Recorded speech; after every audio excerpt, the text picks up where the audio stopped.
engaging their core.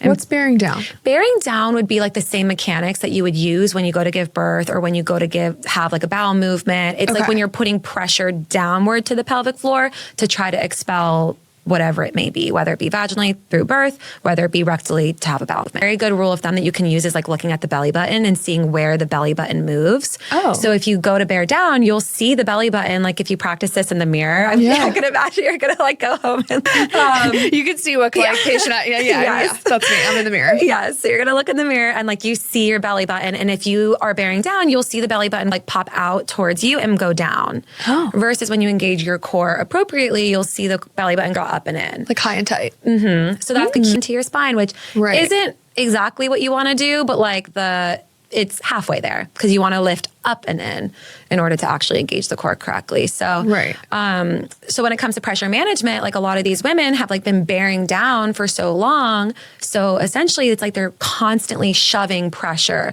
along the pelvic floor and putting pressure on already like structures that aren't as strong anymore. So usually in the older population, that's when you start to hear that women have like a uterine prolapse and all that, or like they get like prolapse surgery in general. So if they can learn how to engage their core rather than bear down, it could be preventative in that way. 100%, which is why I think that pelvic floor therapy is so beneficial, like not even if you're pregnant or postpartum. And I think most women end up going on this journey when they get pregnant, because again, they start to see stuff on social media. But I've had like a few women who have come to see me like because I want to learn as much as I possibly can on how my entire core system works, how I can actually get it to help me.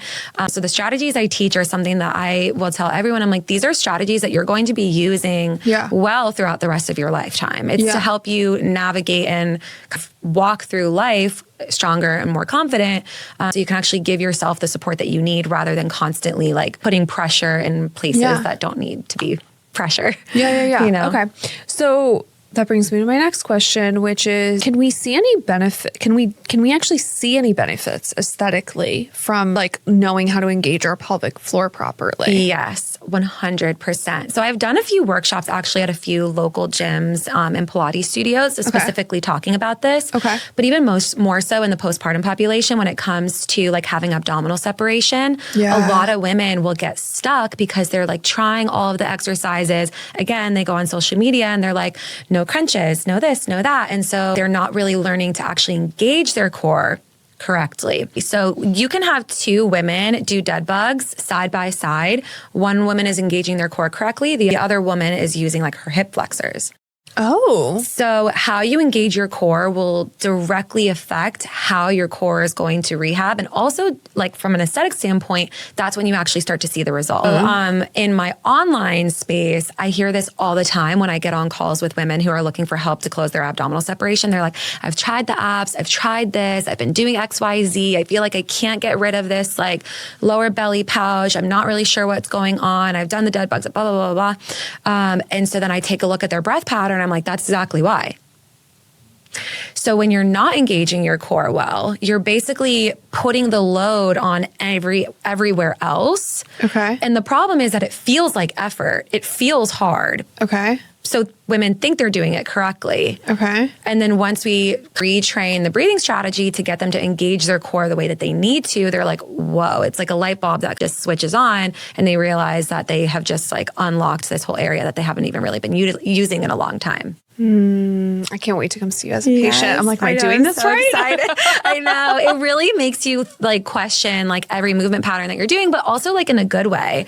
Because a lot of times, like especially when it comes to abdominal separation postpartum, if you're constantly putting pressure like against the abdominal wall, it's not comfortable. It feels like pressure. So it's easy to mistake it as, oh, like this is hard. This is uncomfortable. So this must be the right way to do it. The other thing I've encountered in pregnancy a lot, because I'm like, I love a Pilates class and it's very interesting to me. It feels like every studio I go to or like the different trainings amongst Pilates instructors, they're all taught completely different things about what's safe for pregnant women. And I'm like in certain classes and they're like, okay, you can only do this. And I'm looking down and I'm like, I'm not going to do that. I'm like coning. And then there's other movements that I'm like, I can do that. That won't hurt me at all. And they're like, no. Like, and, they're scared for me to do it. And I'm like, no. So what is safe for pregnant women to do in terms of exercises? There's so much that is safe for pregnancy. I think there's a lot of fear mongering when it comes to movement during pregnancy. Again, the clickbait stuff. Everyone's like, don't do this during pregnancy so they can get engagement to their page. But realistically, if you've been running during pregnancy, or if you've been running before pregnancy, by all means, keep going. If you can essentially do any core exercise that you need to. Now, granted, there might be exercises that aren't comfortable. So this is where I will urge you to listen to your body and know what your personal limitations are. Okay. But if you notice that you're coning, there are two things that you can do. One, modify the exercise to see if we can decrease the intensity. And two, what is your breath pattern like? Are you engaging your core appropriately? Because usually when I teach that, and there are women who will come to me and they notice that they're coning like during the exercises, I have them retrain their breathing strategy, engage their core correctly, and the coning goes away. So a lot of times it's not so much that the exercise is too hard, it's just that they just don't know how to actually use their core to support them to do the exercise well.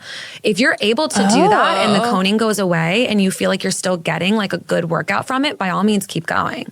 So there's no like, you can't do planks, you can't do crunches. It might just be uncomfortable for you, but you don't necessarily need to stop doing it. Okay. Granted, there are other exercises that are better. And even like not being pregnant, I don't like crunches aren't my top, you know? Yeah. There are other like better functional exercises that can help us out to work the core.